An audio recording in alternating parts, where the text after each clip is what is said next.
County in southern New Jersey, southeastern Bucks County in southeastern Pennsylvania, northeastern Philadelphia County in southeastern Pennsylvania until 6:15 p.m. At 2:12 p.m., Doppler radar indicated thunderstorms producing heavy rain across the warned area. Between 0.5 and 1 inch of rain has fallen. Additional rainfall amounts of 2 to 3 inches are possible in the warned area. Flash flooding is ongoing or expected to begin shortly. Hazard: flash flooding caused by thunderstorms. Source: radar. Impact: flooding of small creeks and streams, urban areas, highways, streets, and underpasses, as well as other drainage and low-lying areas.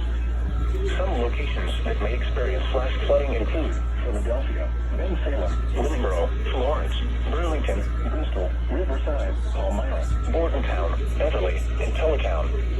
This includes the following highways: New Jersey Turnpike between exits 6 and 7A, Pennsylvania Turnpike between mile markers 360 and 359, Interstate 95 in Pennsylvania between mile markers 27 and 40, Interstate 295 in New Jersey between mile markers 48 and 57. Motorists should not attempt to drive around barricades or drive cars through flooded areas.